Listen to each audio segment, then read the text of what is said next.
All righty, Brian. But I'll tell you one thing. Yes. Even George W. Bush, who I was not a fan of, Well, he was the dumbest guy until this guy that I ever covered. yes, but he even refused to play golf when we were at war.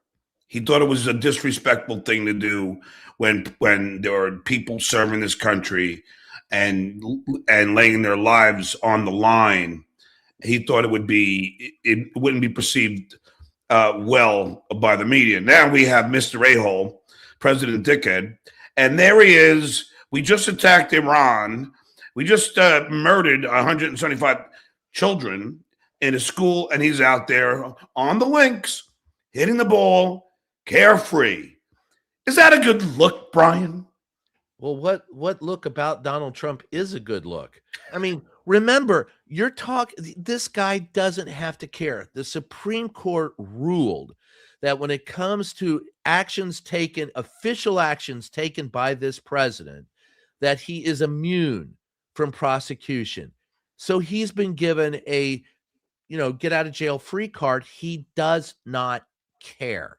He will do what he wants to do, when he wants to do, how he wants to do it. And he'll occasionally give you a reason that makes no sense. He still hasn't given us a reason that makes any sense about what the imminent threat was from Iran. He said that for 47 years they've been violent, and that's the imminent threat. No, that's an ongoing threat. That doesn't make it imminent. That makes it for 47 years they've been doing the same thing, and now you decide to bomb them? Why? And by the way, if you want to do history, right? If you want to go back to the Iranian Revolution in 1979 and say for 47 years they've been doing it to us, how about we go back to 1953? And in 1953, a democratically elected regime in Iran was overthrown by Britain, the United States, and a couple of oil companies because they wanted to play J.R. Ewing, because the Iranians wanted to nationalize their oil industry and give the money to the people. We couldn't have that because that meant it cut in on our profits. Everything that's going on in Iran today is a result of that action. We bear responsibility. And those who don't understand that and want to make excuses for what we did, we continue to pay the price for that stupidity. We are as culpable as anyone in this mess. And don't tell me you've obliterated things 4 freaking times when you've obliterated nothing. Brian, I'd love to get your opinion because you probably have had plenty of altercations or interviews with Marjorie Taylor Greene, and she, at the end of her term or whenever she left in December, she denounced Donald Trump and was a big speaker against him. What caused that change? Was it really because of the Epstein files, or was there something more? Yeah, I do. I think that Marjorie Taylor Greene bought into everything that Donald Trump said about releasing the Epstein files, about being a peace president, about never putting us in a war. And then when she found out that he was lying, and it took her a while, but when she found out she was lying, she walked away from it. In her resignation from Congress, she signaled to MAGA exactly what she was trying to tell them. She said, there is no 4D chess. There is no grand plan. In other words, she told MAGA at that point in time, the emperor has no clothes.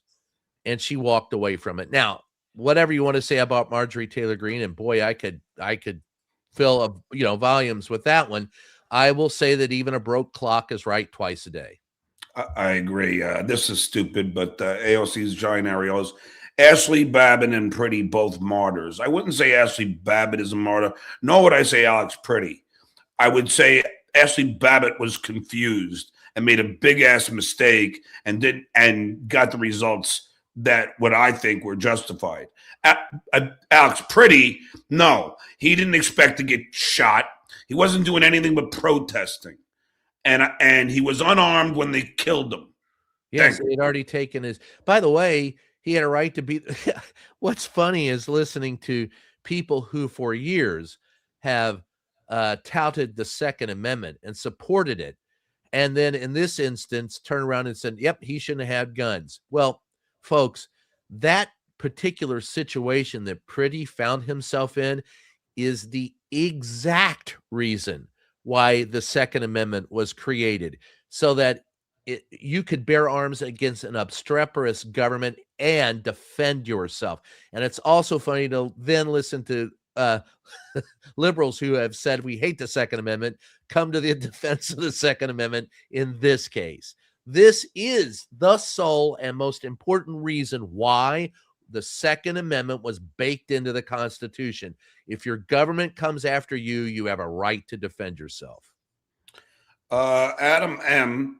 John, are you celebrating Donald Trump's chief of staff's cancer? No. Listen, Brian, I mean, you know, I try and put up at least something that has something to do with politics. But I know it's hard. Let's see. Let me see. Oh, you guys are in great shape. Our president is looking after you.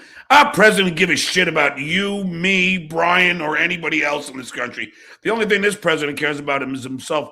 Brian, how do you respond to this? This is the first president. He's profited more money than any other president combined. All of the presidents combined. Well, if you remember when Jimmy Carter became president, he put his peanut farm in a blind trust so he could operate without taking advantage of the situation. This man instead has made all of government contingent on him making money. And what is going on in the Middle East right now is who's making out? It ain't you and me, but the guys who own the oil, they're doing just fine. Coach Sugartits, Trump did not choose to attack Iran. His donors forced his hand. It was one of Miriam Addison's conditions to get her $500 million.